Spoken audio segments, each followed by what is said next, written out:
Perhaps my favorite city-building game is Banished, an indie entry from a few years back. Where other exemplars of the genre typically abstract populations into statistics like crime rates or sewage outputs or power usage, in Banished, every person is an individual, acting independently on the map. Everyone has their own name, gender, and age, and they do age, as the game is marked by seasons and years. Your citizens grow up, form relationships, have children of their own, and eventually die, and when they shuffle off this mortal coil, each one receives a bespoke gravestone in the graveyards you build. And they don't just die of old age. Each person you oversee must be fed, clothed, kept warm with firewood, and given the proper tools for their job. The tools themselves are generic. At some point you do have to admit defeat and not let things get too complex. This is a game after all. But if needs are not met, your little digital meeples will starve or catch a fever or get crushed by a rock in the quarry. Now, one of the most important decisions you have to make when playing Banished is whether or not to educate your townsfolk. When each individual reaches the age of 10, they can either join the workforce or go to school, if there's room for them in the nearest schoolhouse. That puts off their usefulness as laborers for another few years, but in return you eventually get an educated citizen that does their job more efficiently. But there remains that temptation when you need a couple more hands working on a farm or chopping down trees to indulge in a little light child labor. Because when playing the game, you are cognizant of the fact that you are not dealing with real people, but snippets of code, binary beings as ephemeral as the save file on your hard drive. So you make a decision based on what gives you the best results in gameplay, rather than what might be best for your simulated serfs. But for many in power throughout history, this exact same heuristic has been applied to fleshy, bloody, meat space human beings. Education is as old as our species, if not older. Cats will teach their kittens how to hunt, and they are not alone among non-human animals in passing on knowledge to others. Even restricted to our own species, skills we may now consider to be primitive, like rubbing sticks together to make fire or knapping flint to make arrowheads, are not instinctive. If you gave a baby some sticks and flint with no further instruction, they would be very confused and probably hurt themselves. When a farmer shows her children when to plow, when to plant, and when to reap, that is education. When a blacksmith shows his apprentice how to handle hot iron, that is education. When a teenager tells their younger siblings which fashion trends are cool or which fast food restaurants you can snag free soda from, that is education. But when we think of education, we more often imagine the teaching of more general knowledge, what in a college setting would be called a liberal arts education. History, literature, math, science, foreign languages, art, and music. But historically, such an education has been restricted to the nobility, or at least the wealthy. It wasn't considered necessary for farmers to know how to read or do geometry. For millennia, under ancient city-states or sprawling empires or feudal kingdoms, the heuristic decided that the increased manpower provided by child labor outweighed any potential increase in efficiency from a peasant who posited poetic philosophy. What I object to is they automatically treat me like an inferior. Thus, while the sons of kings received personal tutors, the children of serfs worked the fields and forests and mines right alongside their parents. When poor children did receive education, it tended to be either a strictly religious one, teaching the scripture of the local dominant faith to enforce social cohesion, or a strictly practical one, being apprenticed to a craftsman to learn a trade. If you wanted anything more than that as a poor person, your only recourse was to become a scribe, which in medieval Europe meant becoming a priest. For the low price of never having kids or even sex, you too can learn how to read. It was not until the Enlightenment and the Industrial Revolution that the idea of a universal, general education for children started to take hold. It is not a coincidence that this happened at the same time many nations in the West were throwing off the yoke of feudalism and embracing democracy. If you're gonna let dirty, stinky peasants choose your leaders, it behooves your society to teach those dirty, stinky peasants what a good leader even is. There's also the practical consideration that intelligence intelligence and talent are not qualities limited to those born into power or wealth. Looking ahead to an independent United States while the Revolutionary War still raged, Thomas Jefferson proposed a public education system, hoping to, in his words, rake a few geniuses from the rubbish. If only he'd thought of his slaves the same way, sorry Sally Hemings. This marks a change in how the powerful viewed the rest of society. Before, it didn't matter if some peasants were a secret genius. What mattered was that crops were grown and harvested and the monarch and other nobility were fed and pampered. But with the onset of industrialization, complex machinery and critical thinking suddenly became very important, and the rich and powerful wanted to use all possible resources. And so education was industrialized, just like factories. That's why, as a kid, you had to wake up early and listen to your teacher and not make any noise and obediently do whatever busy work was put in front of you. Learning how to read and multiply were side benefits to preparing you for a career in a 9-to-5 manufacturing or office job. But the funny thing is, even though you can readily interpret the Western public education system as a racket for turning children into docile factory workers, the actual benefits of education beyond the workforce are very, very real. You may often hear statistics about how the more educated make more money because they're able to access more highly paid jobs, but being able to read well and write well and do math well and have a basic grip on science and the humanities and history makes you a better decision maker. It helps you avoid scams and charlatans and propaganda. Having a basic understanding of, say, biology and anatomy means you can give your doctor better information about your symptoms or realize when your doctor doesn't know what's wrong with you. When am I ever going to use algebra? Well, how about when a politician makes a mathematical claim about the economy or immigration or climate change? Rather than just believing them at face value, you can check their numbers and see if they're lying. You are surrounded by math. You are surrounded by science. The wisdom of millennia is accessible to you if you know how to read. And if you can read critically, you can come to your own conclusions about what you see in books or movies or the news. To me, the question of should we educate is trivial. The answer is yes. Anyone who says otherwise benefits from a population kept stupid and should not be allowed to make decisions about you or anyone else. What is a far more interesting topic of discussion to me is how we should educate. A work that concerns itself with that very question very intimately is The Once and Future King by T.H. White. The book is an anthology of 4 previously published novels: The Sword in the Stone, The Queen of Air and Darkness, The Ill-Made Knight, and Candle in the Wind. They are a retelling in then-modern English of the legend of King Arthur, largely drawn from Le Morte d'Arthur by Thomas Malory, which itself was a compilation of earlier works because the story of Arthur Pendragon is old. And let's address this immediately. There was no historical King Arthur. His legend is a fever dream mishmash of 1,000 years of British history and culture, conflating the high chivalric romantic ideal of knights from centuries after the Norman conquest with the violent rule of petty Saxon and Norse kings following Rome's retreat. In some tellings, Arthur was a descendant of William the Conqueror, which makes no sense because we have very detailed records of who the Norman kings of England were. British children have to learn them all by rote. William, Henry, Stephen, Henry, Richard, John, oi! In others, he's a Roman general or a Saxon earl, for which there is a bit more leeway in the historical record, but there were no Roman knights, and the Saxon lords were more concerned with protecting their borders than an anachronistic chivalric ideal. Arthur is a myth, a paragon of fiction. A legend is sung of when England was young.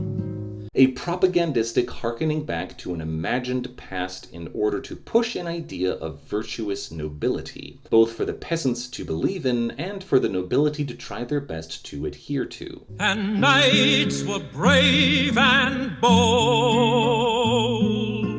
He also serves as a source of nationalistic English pride, which is ironic given how much T.H. White rails against nationalism in his book, which we'll discuss in a minute. First, let's go over what exactly the legend of King Arthur is. You make me sad. There are a lot of different versions, but I will regale you with the one I'm most familiar with and like the best. Fencing, fighting, torture, revenge, chases, escapes, true love, miracles. I'll try and stay awake. This story begins long before Arthur was even born. Many eons ago.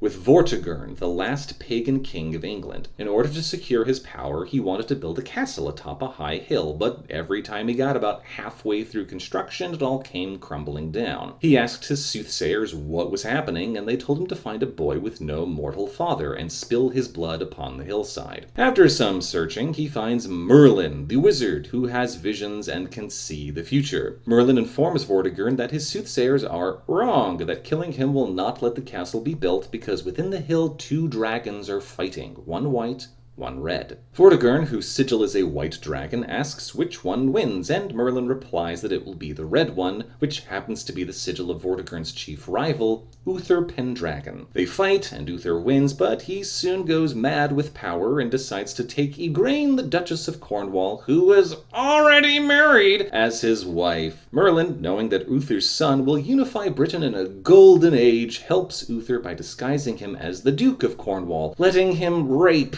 Igraine. 9 months later, she has Arthur, who is spirited away by Merlin. Now, Igraine already had legitimate children, most importantly Morgan Le Fay and Morgause. When Arthur comes of age, with Uther long dead, he proves his parentage by drawing a magical sword from a stone. Don't ask me how that works, it's a prophecy thing, don't think about it too hard. Arthur later receives a second sword, Excalibur, from the Lady of the Lake. Hearing about Arthur's ascension, Morgause travels to meet him and seduces him, with him not knowing she's his half-sister, intentionally mirroring Uther's seduction of Igraine. A son results, Mordred, who will be relevant later. Merlin tells Arthur he just committed incest and convinces him to kill all recently born babies, Exodus style. Mordred miraculously survives. Arthur then marries Guinevere, whose father gifts him the Round Table as a wedding present. Thus starts the Order of the Round Table, a group of knights who protect the innocent and slay the cruel. They have many diverse adventures, with Morgan Le Fay often serving as antagonist, Saturday morning cartoon villain of the week style, and Merlin often helping out until he's locked in the cave by Nimue. Most famous of the knights is Lancelot, who falls in love with Guinevere. He has a son, Galahad, by another woman, Elaine, who tricks him into sleeping with her by pretending to be Guinevere. There's a lot of date rape in this story, sorry y'all. Arthur notices that his knights, having defeated all the evil men in Britain, are getting restless and sets them out on a quest for the Holy Grail, the cup that Jesus did the whole Last Supper thing with, or maybe the cup he bled into on the cross, or something. It's a special cup that God likes, so the knights go after it. There are more adventures, even weirder, culminating in Galahad and Percival finding the Grail and getting yitten into heaven. With all the most virtuous knights taken out of commission by the Grail quest, Mordred takes this opportunity to publicly accuse Lancelot and Guinevere of cucking Arthur, which everyone knew about at this point but didn't want to say out loud. Everyone has angst, war breaks out, Arthur and Mordred kill each other. Arthur's final dying request is for Bedivere to toss Excalibur back into the lake, which he does after lying about it the first 2 times. The end. So, how do you fit all of that into one book, let alone a 70-minute cartoon? The answer is you don't. You skip some things. Each telling of the Arthur legend focuses on some specific aspect. Mists of Avalon centers on the women in the story as a feminist iteration, while my favorite adaptation, the Merlin miniseries, tells it from the wizard's point of view. The Once and Future King is notable in that it focuses on the interstitial moments, the scenes that happen in between the big battles and fantastical events. T.H. White literally tells you in the book to go read Mallory if you want more detail on that stuff, because it doesn't interest him. He is interested in what the characters are thinking and feeling. There are scenes that are just conversations discussing an event the speakers are watching Shakespeare style, as if they're actors in a play observing something off stage that would be too expensive to produce theatrically. Battles and quests are described after the fact by characters relating them and offering their opinions about what happened. And the most common topic of conversation across all 4 parts is, how do we teach men not to be violent?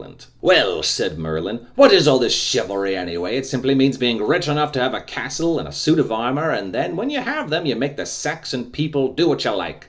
The only risk you run is of getting a few bruises if you happen to come across another knight. All the barons can slice the poor people about as much as they want, and it is a day's work to hurt each other, and the result is that the country is devastated. Might is right, that's the motto. "Now what I have thought," said Arthur, "is this. Why can't you harness might so that it works for right? My idea is that I will institute a sort of order of chivalry. I will not punish the bad knights, but I will try to get them into our order. We shall have to make it a great honor, you see, and make it fashionable and all that. Everybody must want to be in. And I shall make the oath of the order that might is only to be used for right. Do you follow? The knights in my order will ride all over the world, still dressed in steel and whacking away with their swords. That will give an outlet for wanting to whack, you understand, an outlet for what Merlin calls the fox-hunting spirit. But they will be bound to strike only on behalf of what is good, to restore what has been done wrong in the past, and to help the oppressed, and so forth. Do you see the idea? It will be using the might instead of fighting against it and turning a bad thing into a good. My main issue with the book is it's rather uneven. The Sword in the Stone is a wonderful little YA novelette about young Arthur being turned into animals to teach him various lessons, but its lighter nature just doesn't really match the other three. The Queen of Air and Darkness, which is ostensibly about Morgause's seduction of Arthur, is instead a whole lot of nothing, mostly the sorts of conversations I just quoted, and then Morgause shows up on the last page to cast a spell on Arthur, and the book ends with a 9 months later implication. But then the Ill-Mate Knight is the exact opposite, focusing entirely on Lancelot and Guinevere and their doomed relationship the entire time. A devastating work focusing on guilt and forgiveness and friendship and what it even means to be good enough for another person or for God. And then Candle in the Wind very hastily tries to wrap things up, though the last few pages of Arthur thinking through everything he's learned do serve as a solid thesis statement. He saw the problem before him as plain as a map. The fantastic thing about war was that it was fought about nothing, literally nothing. Frontiers were imaginary lines. There was no visible line between Scotland and England, although Flodden and Bannockburn had been fought about it. It was geography that was the cause, political geography. It was nothing else. Nations didn't need to have the same kind of civilization, nor the same kind of leader any more than the Puffins and the Guillemots did. They could keep their own civilizations if they would give each other freedom of trade and free passage and access to the world.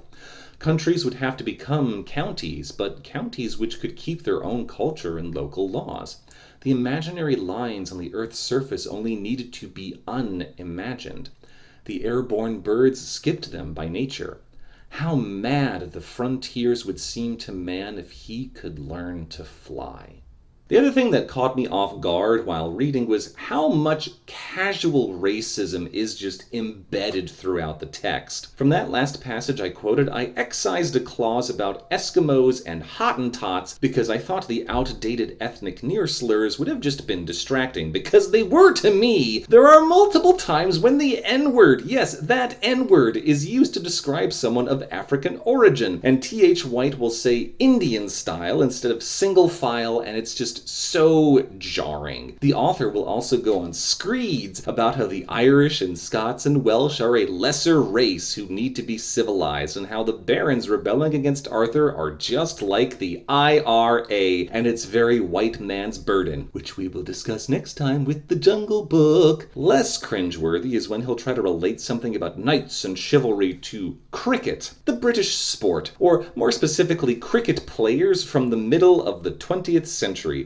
And I, as an American reader from the subsequent century, find this more opaque and obtuse than just describing knighthood without analogy. All of this to say, I don't really understand why so many people think this is the definitive fantasy novel. Like, it's fine, but have y'all read The Lord of the Rings, A Game of Thrones, The Wheel of Time, The Chronicles of Narnia, The Chronicles of Prydain? Like, the very last pages of Candle in the Wind choked me up ever so slightly, but the last Prydain book, The High King, had me openly weeping in public on an airplane, and I will talk about that more when we get to the Black Cauldron. Suffice to say, if you think this is the best fantasy book ever written, I am begging you to read more books. On the topic of casual racism, where does Disney enter into this? Well, Walt acquired the rights to the first book of The Sword and the Stone all the way back in 1939, a year after it was originally published. The studio then sat on those rights for 2 decades because of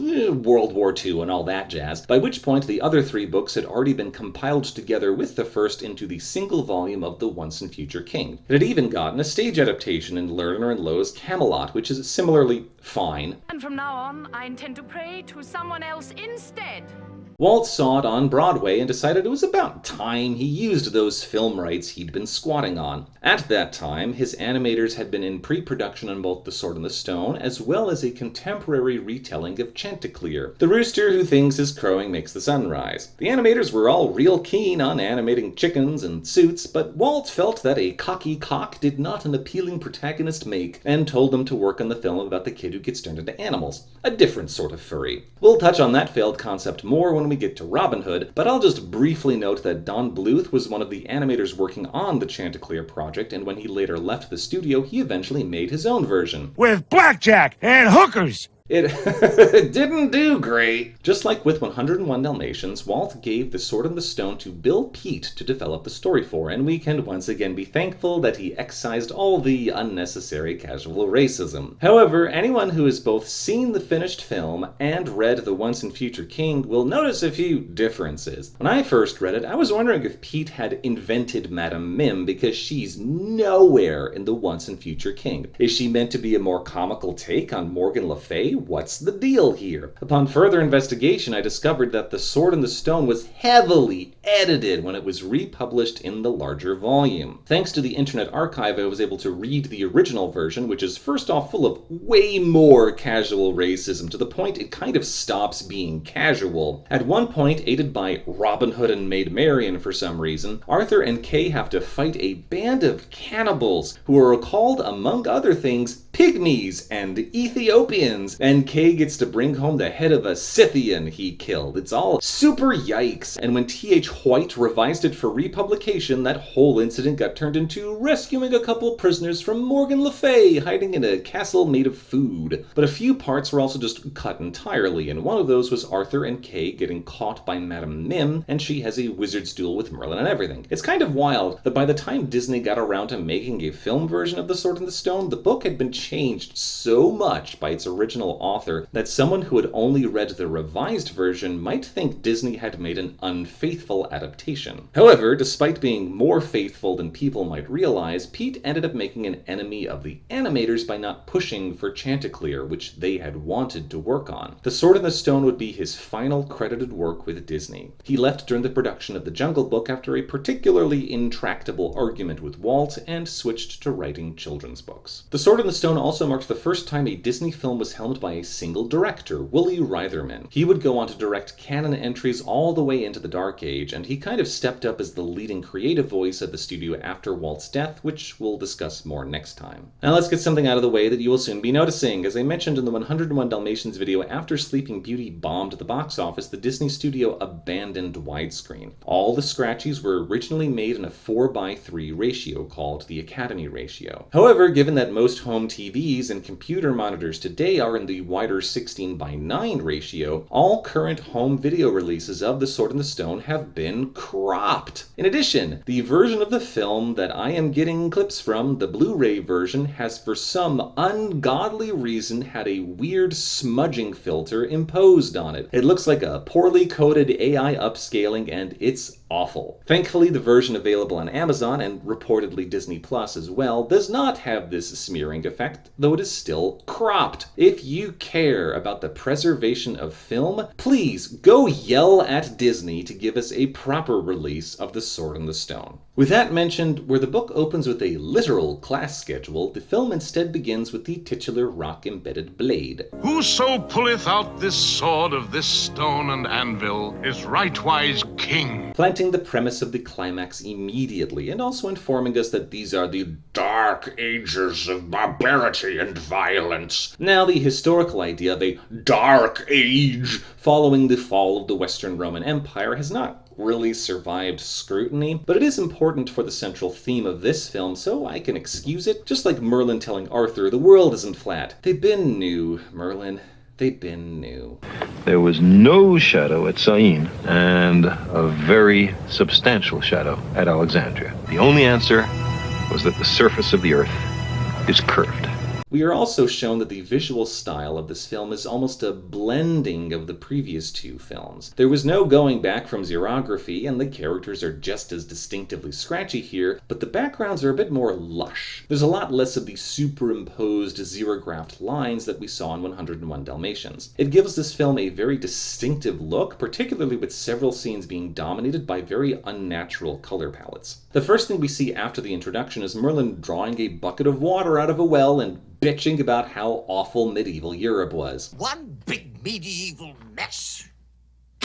There will be a lot of this throughout. Safely inside his cottage, he confides in his talking owl, Archimedes, and yes, he's in the book, Disney did not invent him, about a visitor he expects, the young boy Wart. Now in the novel, Merlin literally ages backwards, remembering his future and only able to guess at his past. Bill Peet toned that down a bit, having Merlin simply get premonitions that he doesn't necessarily fully understand.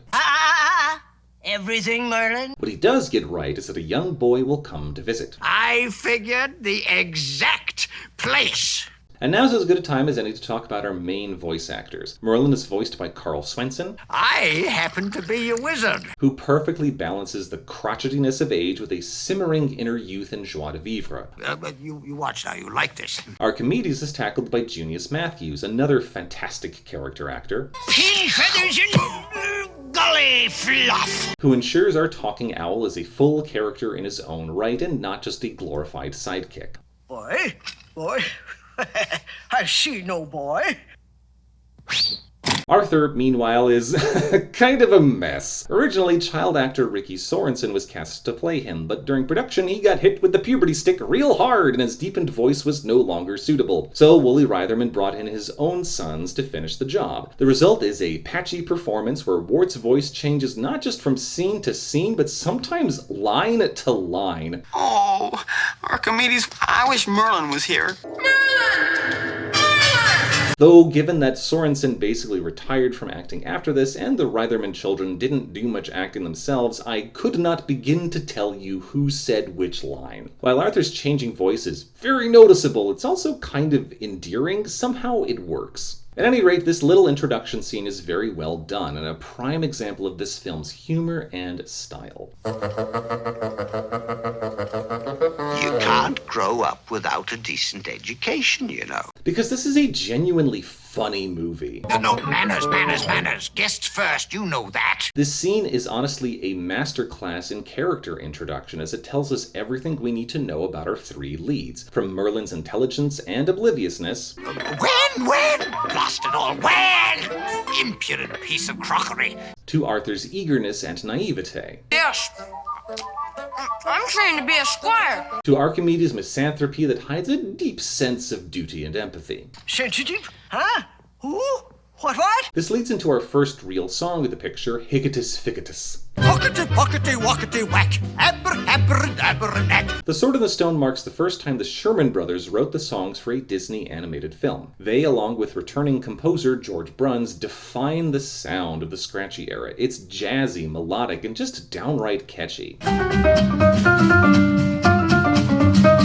Together, their work on The Sword in the Stone was nominated for an Academy Award for Best Score. The Shermans are probably best known for their work on Mary Poppins and Bedknobs and Broomsticks. Bobbing along on the bottom of the beautiful briny sea. But they managed to make earworms in whatever film they touch. Figgity, boom, Tony! All of this for Merlin to move out of his cottage and follow Arthur home. What a way to pack. And why? So that Merlin can be Arthur's tutor. From here, the film becomes a series of vignettes, each a lesson for Arthur to learn with a corresponding song. This is pretty much the same way the book does it, though with some details changed or moved around. In the movie, Arthur has 3 teachers: Merlin, Archimedes, and his foster father, Sir Ector, voiced by the lovely Sebastian Cabot.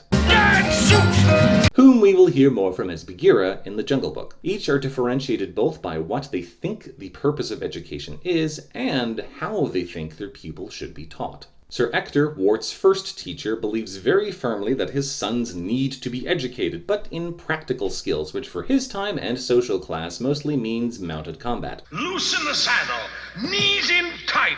In the 21st century, he would have been saying, we need to teach kids about paying taxes and writing checks and how to change a tire, all while rambling about how more young people need to go to trade schools and community college. As for technique, it mostly seems to constitute lots of shouting. Oh, I've gotta go. And a healthy dose of punishment when Arthur fucks up. That's 3 demerits for being late. He is strict, stern, and uncompromising. This is the way we've done it, and by jingo, this is the way we're gonna keep doing it. While Sir Ector does care for his foster son in his own way, he represents tradition, suspicion of the intelligent, and the Luddite.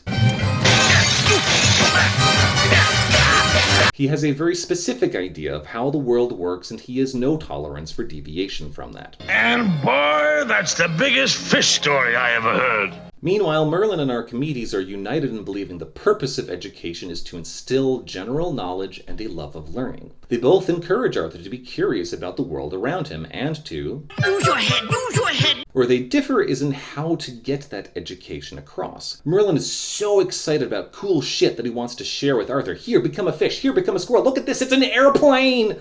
Man will fly someday, I tell you. I have been there. But he neglects to build Arthur a foundation to work off of. The only time Merlin gives any sort of basic information is when they're both animals, and their shared survival depends on Wart knowing the fundamental rules of the new space they're in. Always look before you leap. As a human, Merlin is an ADHD gremlin, unable to sit still for more than a minute, constantly going off on tangents about his latest hyperfixation.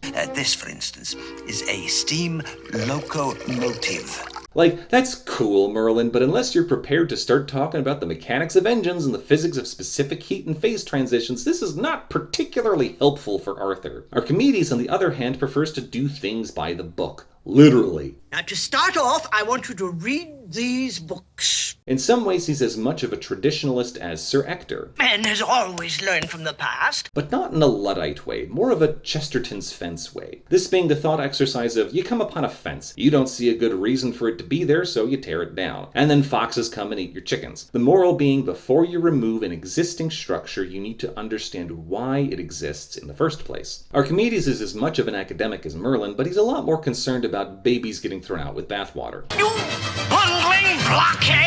So when Arthur tells him he doesn't know how to read, Archimedes declares, we'll start at the bottom. And that's important. You need to know your ABCs before you read, and you should probably read a few books before you start trying to build an airplane. But that can also be super boring. We need Merlin and Archimedes both. One to inspire us with all the cool shit we can learn about, and the other to make sure we get there on a solid foundation. But both of them agree on one thing. And the best way to learn it is to do it. Arthur being turned into animals as lessons is straight from the book. In fact, at no point in the novel do we ever see Merlin actually give the Wart any sort of formal lesson, just these transformations. And that makes perfect sense, as from a dramatic viewpoint, it would be super boring to read about how he memorized his times tables or whatever. So instead we get the far more interesting scenario of navigating the animal world. In both the book and the film, Arthur's first lesson is to be a fish. Aquarius, aquaticus, aqualitus, quum.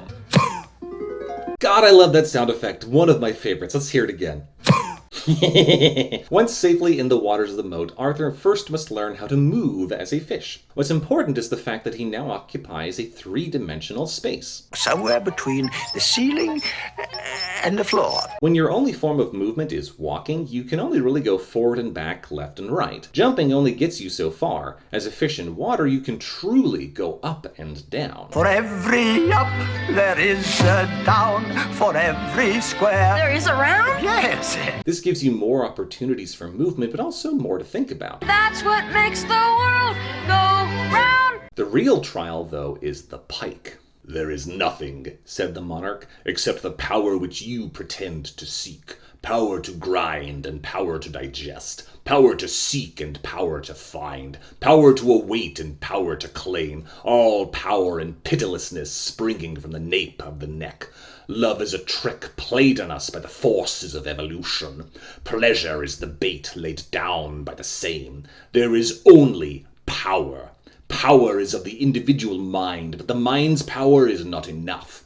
Power of the body decides everything in the end, and only might is right. As you can see, the Pike in the book gives a little speech, but I like how Bill Peet adapted that into a silent battle of wits. Arthur is much smaller than this now mute monster, so he must use his intelligence to escape with his life. Smart move, lad! That's using the old intellect! In so doing, he proves the Pike wrong, as mind power beats pure strength of the body. One thing I find interesting is that in the book, Merlin makes clear that after the fish adventure, his animal time is for him to handle by himself alone. For this once, I will come. But in future you will have to go by yourself. Education is experience, and the essence of experience is self-reliance. But in the movie, Merlin comes along for the next excursion as Squirrels. This is definitely a good change for film specifically, as it gives Arthur someone to talk to during. Now, that's not to say Merlin doesn't take off the training wheels. You're on your own, lad. I'm afraid magic can't solve this problem. And in general, I do agree that children should be taught self-reliance and independence. You don't need to keep your kids strictly in the backyard. Let them wander their neighborhood. Let them go explore in the woods on their own. It's good exercise. It's educational. What if she cuts herself? That will be an important lesson.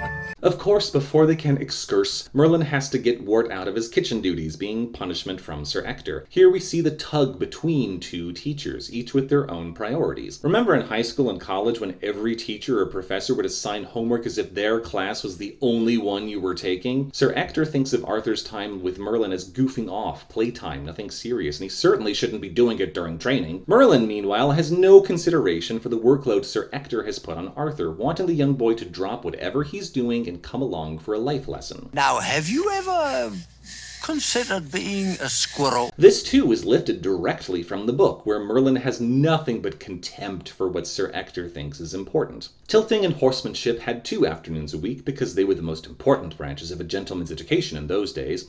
Merlin grumbled about athletics, saying that nowadays people seem to think that you were an educated man if you could knock another man off a horse, and that the craze for games was the ruin of scholarship.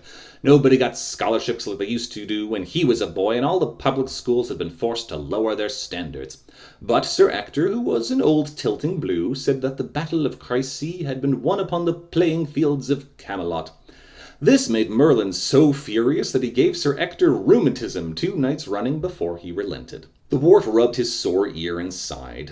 "What are you grieving about?" asked Merlin. "I was not grieving, I was thinking." "What were you thinking?" "Oh, it wasn't anything. I was thinking about Kay learning to be a knight."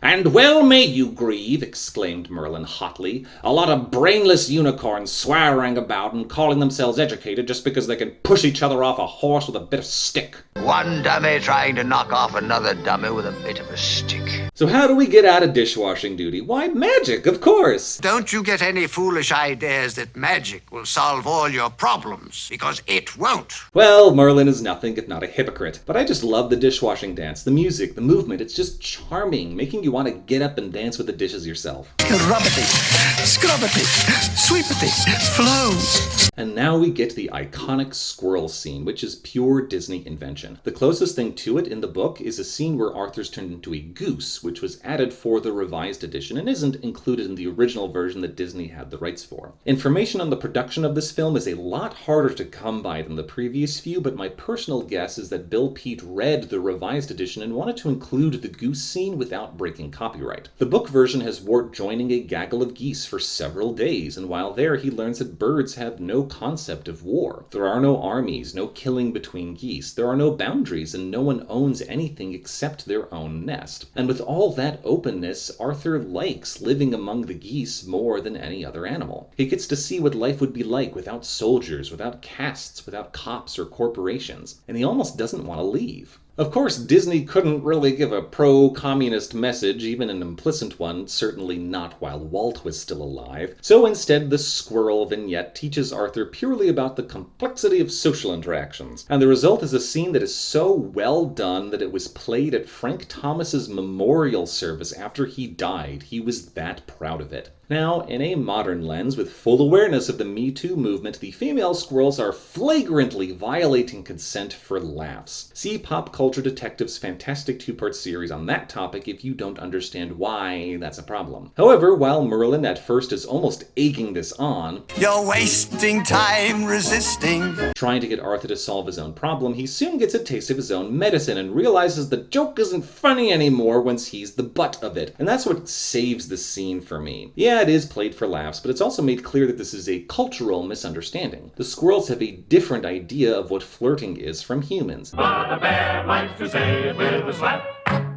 See? At least it's better than bongo. Man, what a low bar to crest. The girl squirrel is courting Arthur qua squirrel, and he has no idea how to communicate to her his disinterest. It's not that she has heard him say no and continues regardless. She hasn't heard him say no because Arthur doesn't know how to say no in squirrel. A lot of straight people will often grouse half-jokingly that men and women can't understand each other, and that's probably a large part of what was originally intended here. But you could also rate it as Arthur, the girl squirrel, or both as being some flavor of neurodivergent. A major part of being autistic is not understanding social cues. Maybe that's why I liked this scene so much as a kid. I might have been subconsciously relating to that frustration of feeling like everyone else trying to talk to you is a squirrel and you're a boy forced into a squirrel suit. Of course, Arthur has the luxury of taking off the squirrel suit, and once Merlin has had enough of being sexually harassed by a rodent, he transforms them both back into humans. You see, I'm an ugly, horrible, grouchy old man. And it's only then, when Arthur is able to actually take the mask off, that the girl squirrel understands. And despite her flagrant overstepping of his boundaries earlier, her heartbreak is legitimate and profound. It's a very moving scene. Greater than gravity? Yes, I'd say it's the greatest force on Earth. Of course, once they get back to the castle, we realize why Merlin warned against using magic to solve problems. Sir Ector's household has discovered the enchanted dishwashing and tries to stop it, and I'll admit to a bit of schadenfreude seeing Ector and Kay bashed about by brushes and mops after their poor treatment of Arthur. Now, sure, you probably shouldn't treat people like that, but they did bring it upon themselves, and Arthur finally has enough of his foster family's stubbornness and intellectual incuriosity and pops off. Just because you can't understand something, it doesn't mean it's wrong.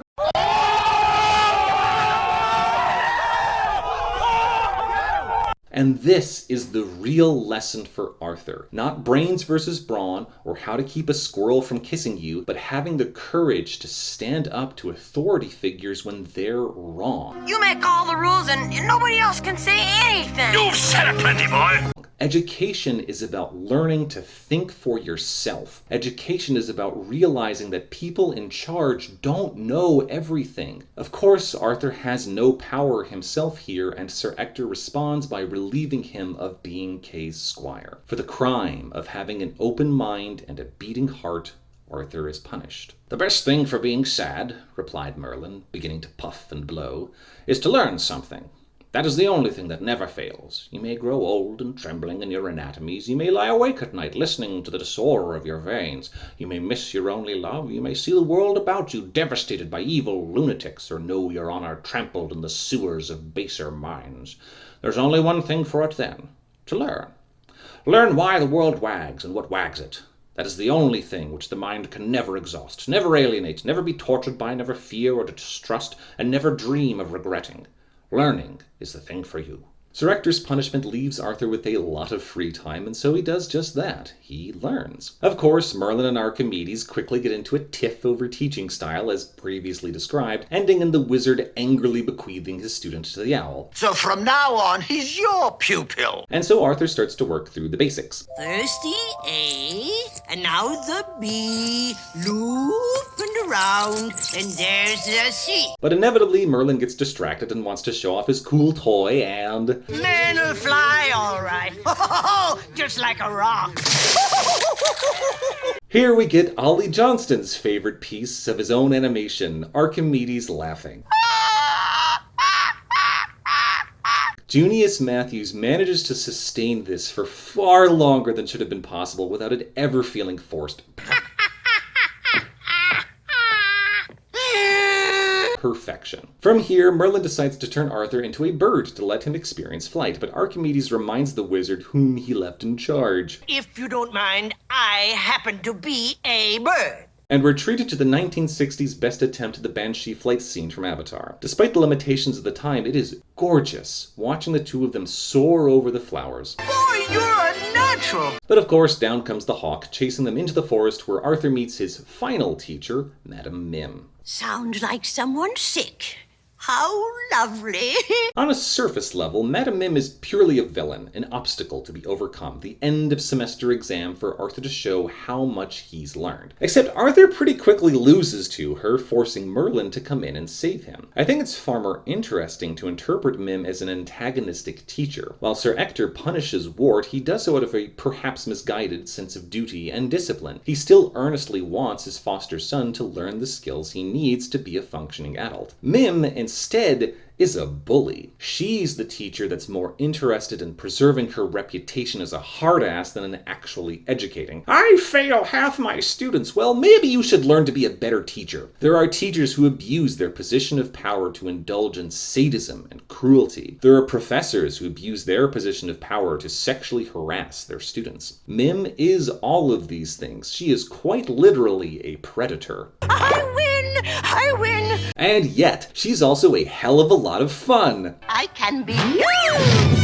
Oh, fill the whole house! Like, this is a woman who knows exactly what she wants and exactly how she wants to live and has no regrets about any of it. She is just as full of joie de vivre as Merlin. I'm an ugly old creep! Honestly, goals. I hope I'm like Madame Mim when I get old, squeezing every last drop of pleasure out of life while I still have it. The magnificent, marvelous, mad, Madame Mim! Except maybe a little less casually cruel to animals and children. I'm afraid I'll have to destroy you. This leads us to the most iconic scene in a film full of iconic moments, the Wizard's Duel. Again, this originates in the unrevised publication of the book, though I'm a little sad that Bill Peet left out Hecate, Greek goddess of witchcraft, refereeing the match while wearing sunglasses. That would have been amazing to see. Still, what we did get is top-notch. Merlin and Mim trading animal forms, trying to best each other. Like, if you haven't seen this scene, stop this video and go watch it and come back. It's a triumph of not just animation, but filmmaking as a whole. We will wait for you. Rule 4, no cheating. Everyone back? Good. The movie finishes this scene as the book does, with Merlin turning into a microbe and making Mim violently ill. In the novel, this kills her, but I honestly prefer her surviving. Not only does it give us a great line, I hate sunshine, but I love the implied dynamic of, even though Mim is an awful, heartless person, she and Merlin still view each other as friendly rivals, giving each other a certain amount of respect. From here, the film ends essentially identically to the book. Arthur gets to be Kay's squire anyway, which upsets Merlin. Blow me to Bermuda! Leaving Archimedes to accompany him to London. Arthur forgets Kay's sword, but the inn they're staying at is locked, so he happens upon a sword stuck in an anvil mounted on a stone sitting in a churchyard. But Kay's got to have a sword! Thus, prophecy is fulfilled and Arthur becomes king. Of course, Merlin returns at the literal last minute to tell Arthur one day this whole thing might be turned into a movie. That's something like television. Without commercials. I cannot believe that's the last line of this film. It feels insane. Yet, honestly, what else could it have been? The Sword in the Stone came out at a time when Disney's animation studio was in the process of scaling back, making cheaper films less often. It is certainly a far cry from Snow White. It is also the final film to be released during Walt's lifetime. And that's a little sad to think that he kind of went out with a whimper rather than a bang. And yet, The Sword in the Stone is one of my favorites in the canon. Yes, the xerography and the scaled back budget make it look a little jank, but the animators leaned into that. Even though they very much wanted to make Chanticleer instead, they put their all into this little picture and it shows. Frank Thomas and Ollie Johnston considered their work on this movie to be the pinnacles of their careers. This film has some fantastic facial animation with very memeable expressions and has impeccable comedic timing. It also has a lot to say about education and growing up. Don't be a mediocrity. Don't. Just wait and trust to fate and say that's how it's meant to be. There are 2 animal episodes that Arthur experiences in The Once and Future King that are not touched upon in the film. First, he gets turned into an ant and sees how the ruthless hierarchy of an ant colony would be horrible to live under, constantly at war with a neighboring colony for no discernible reason other than because they're different, having to do exactly what you're told and fit in, not even having the vocabulary to express anything other than what is done and what isn't done. And yet afterwards, Arthur experiences some cognitive dissonance because he retains this idea of warfare as being heroic and courageous even after seeing firsthand what a state built around perpetual war is like. Arthur's final animal adventure is as a badger, and he sits down in a badger hole to have a conversation with a real badger who's been writing up a doctoral thesis on humanity, and at the end of that conversation, the badger asks him, "Which did you like best, the ants or the wild geese?" What is the point of education?